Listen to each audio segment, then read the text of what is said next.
José, filho de Jacó, era um jovem especial. Entre os 12 filhos de Jacó, ele era o mais amado. Desde pequeno, José se destacava por sua obediência e caráter íntegro. Jacó, expressando seu afeto, deu a ele uma túnica longa e colorida, algo que os outros filhos não receberam. Essa túnica se tornava um lembrete constante de que José era o favorito de seu pai, e isso gerava inveja e ressentimento entre seus irmãos. Para piorar a situação, José começou a ter sonhos que aumentaram a distância entre ele e seus irmãos. Certo dia, ele contou a eles sobre o primeiro sonho. Estávamos todos atando feixes de trigo no campo. De repente, meu feixe se levantou e ficou em pé, enquanto os feixes de vocês se curvavam diante do meu. Os irmãos ficaram furiosos. Você realmente acha que vai reinar sobre nós? Perguntaram, cada vez mais irritados. Mas José não parou por aí. Algum tempo depois, ele teve outro sonho e, mais uma vez, decidiu compartilhar. Sonhei que o sol, a lua e 11 estrelas se curvavam diante de mim. Desta vez, até Jacó, seu pai, o repreendeu. O que significa esse sonho? Será que eu, sua mãe e seus irmãos realmente nos curvaremos a você? Apesar da repreensão, Jacó guardou essas palavras em seu coração. Mas para os irmãos, os sonhos eram insuportáveis. A raiva que sentiam por José crescia a cada dia, e aquela túnica colorida parecia lembrar-lhes constantemente da diferença entre eles. Certo dia, os irmãos de José estavam pastoreando os rebanhos de seu pai longe de casa, nas terras de Siquém. Jacó, preocupado, pediu a José que fosse verificar como eles estavam. Obediente como sempre, José colocou sua túnica colorida e partiu. Seus irmãos o viram se aproximando de longe e imediatamente começaram a planejar um modo de se livrar dele. Olhem, lá vem o sonhador, um dos irmãos exclamou. Vamos matá-lo e jogar seu corpo em uma cisterna. Diremos a nosso pai que uma fera selvagem o devorou. O plano parecia decidido, mas Ruben, o mais velho, interveio. Não derramem sangue. Vamos jogá-lo numa cisterna, mas não tiremos sua vida. Secretamente, Ruben planejava voltar mais tarde para resgatar José e levá-lo de volta a Jacó.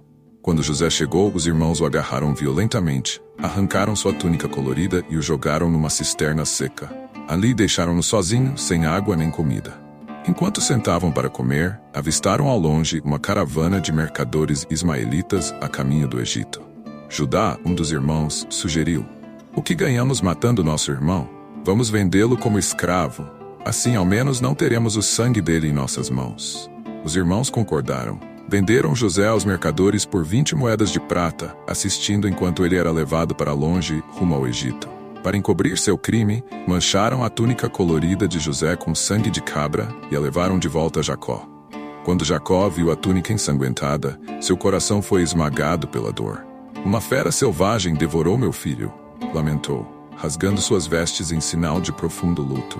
José, agora um escravo, viajava para um destino incerto, enquanto seu pai permanecia inconsolável, acreditando que nunca mais veria seu filho amado. Após ser vendido pelos irmãos, José chegou ao Egito, onde foi comprado por Potifar, um oficial importante e capitão da guarda do faraó. Embora fosse um escravo em uma terra estrangeira, José continuava fiel a Deus, e Deus estava com ele, fazendo tudo o que ele tocava prosperar. Potifar rapidamente percebeu a competência e a integridade de José e o colocou como administrador de toda a sua casa. Sob sua supervisão, a casa de Potifar prosperava mais do que nunca. Porém, a esposa de Potifar notou José e se encantou por ele. Dia após dia, ela tentava seduzi-lo, mas José recusava todas as suas investidas. Como poderia eu cometer tamanha maldade e pecar contra Deus? Ele dizia. José permanecia firme em sua integridade, mas a mulher não desistia.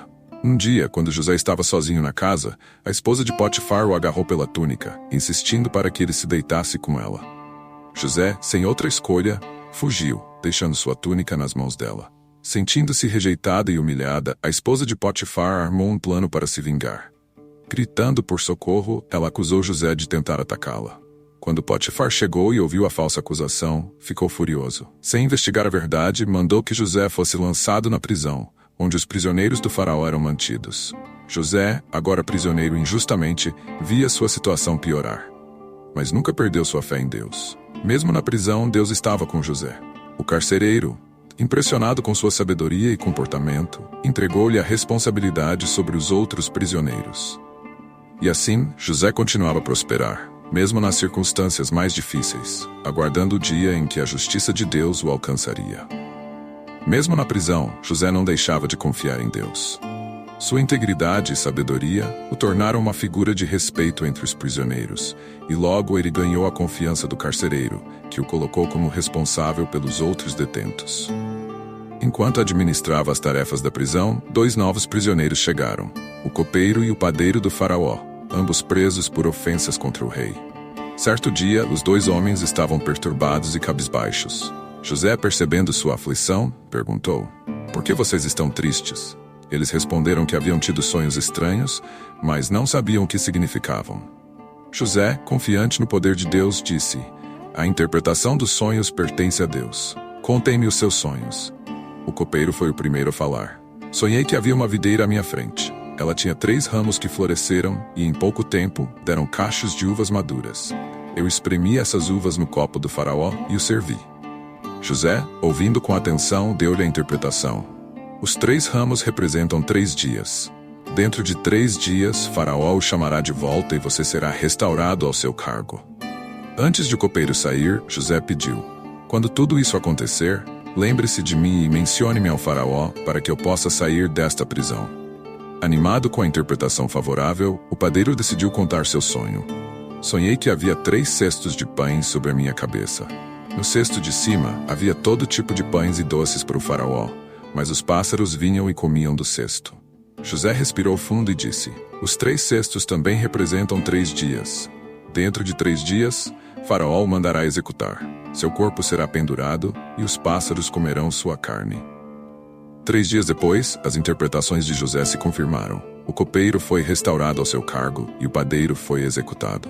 Porém, o copeiro, uma vez livre, esqueceu-se completamente de José, deixando-o na prisão por mais 2 longos anos. 2 anos se passaram desde que o copeiro foi libertado, e José ainda aguardava na prisão. Mas um dia, Faraó teve 2 sonhos perturbadores que ninguém em sua corte conseguiu interpretar. Ele estava angustiado, pois sentia que os sonhos tinham um significado importante, mas nenhum de seus magos ou sábios oferecia uma explicação convincente. Foi então que o copeiro finalmente se lembrou de José e contou ao Faraó sobre o homem que interpretara corretamente seu sonho enquanto estava na prisão. Imediatamente, Faraó mandou chamar José. Depois de ser barbeado e vestir roupas limpas, José foi levado à presença do rei do Egito. Faraó explicou: "Sonhei que estava à beira do Nilo e vi 7 vacas gordas e bonitas saindo do rio, mas logo depois surgiram 7 vacas magras e feias que devoraram as vacas gordas. No segundo sonho, vi 7 espigas cheias e boas, mas depois apareceram 7 espigas secas e queimadas pelo vento leste que devoraram as boas. Nenhum dos meus conselheiros conseguiu interpretar esses sonhos. Ouvi dizer que você pode fazê-lo." José respondeu com humildade: "Eu não posso, mas Deus dará uma resposta ao Faraó." Então, com a sabedoria que vinha de Deus, José explicou: "Os 2 sonhos são um só. Deus está mostrando ao Faraó o que está prestes a acontecer. As 7 vacas gordas e as 7 espigas boas representam 7 anos de grande abundância que virão sobre o Egito. Mas as 7 vacas magras e as espigas queimadas representam 7 anos de fome que virão depois. A fome será tão severa que destruirá toda a fartura dos anos anteriores." Depois de interpretar os sonhos, José sugeriu um plano: que o faraó nomeie um homem sábio e prudente para supervisionar o país. Durante os 7 anos de fartura, ele deve armazenar 1/5 de toda a produção de grãos, para que haja provisões suficientes durante os anos de fome. O faraó, impressionado com a sabedoria de José, declarou: "Visto que Deus lhe revelou tudo isso, não há ninguém tão sábio e sensato quanto você.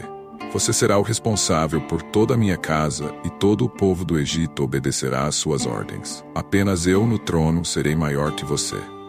E assim José foi elevado ao cargo de governador do Egito, saindo da prisão para o palácio, com a responsabilidade de salvar a nação da fome iminente. Os 7 anos de fartura chegaram ao fim, assim como José previu, e a fome se espalhou não apenas pelo Egito, mas por toda a região. Pessoas de várias terras vinham ao Egito em busca de comida, pois José, com sua sabedoria, havia estocado grãos suficientes durante os anos de abundância. Entre os que precisavam de ajuda estavam os próprios irmãos de José, que não o reconheciam mais como o jovem que haviam vendido como escravo anos atrás. Os irmãos de José desceram ao Egito para comprar grãos, e quando chegaram diante do governador, eles se prostraram com o rosto em terra. José os reconheceu imediatamente, mas escondeu sua identidade. Ele se lembrou de seus sonhos, os mesmos que havia contado a seus irmãos, de que eles se curvariam diante dele. Agora esses sonhos se cumpriam. Em vez de revelar quem era, José decidiu testá-los. Acusou-os de serem espiões e os interrogou. Os irmãos, assustados, negaram: "Somos homens honestos, filhos de um mesmo pai. Um de nossos irmãos já não existe mais." José manteve a acusação, mas permitiu que voltassem para casa com os grãos, exigindo que trouxessem seu irmão mais novo, Benjamim, na próxima viagem. Os irmãos voltaram com Benjamim na segunda viagem, conforme José havia ordenado. Desta vez, José preparou um banquete para eles, mas ainda os testou colocando sua taça de prata no saco de grãos de Benjamim. Quando os irmãos estavam a caminho de casa, os servos de José os alcançaram e encontraram a taça com Benjamim. Desesperados, os irmãos retornaram a José, prontos para se oferecerem como escravos para salvar Benjamim. Foi nesse momento que José não pôde mais conter suas lágrimas. Ele se retirou para chorar em particular e depois voltou para revelar sua identidade. "Eu sou José, aquele que vocês venderam ao Egito", disse ele. Os irmãos ficaram atônitos e com medo, mas José os tranquilizou. "Não se preocupem, nem se culpem pelo que fizeram. Foi Deus quem me enviou à frente de vocês para preservar suas vidas." José perdoou seus irmãos e os abraçou, em um momento de profunda reconciliação. Ele enviou uma mensagem a Jacó, seu pai, pedindo que trouxesse toda a família ao Egito para viverem juntos durante os anos de fome. Jacó, emocionado ao saber que José estava vivo, viajou com todos os seus descendentes e se reencontrou com seu filho amado. José providenciou o melhor da terra do Egito para sua família, garantindo que vivessem em paz e prosperidade. E assim a história de José, que começou com traição e sofrimento, terminou em redenção e reconciliação, cumprindo o plano de Deus para sua vida e para a preservação de sua família.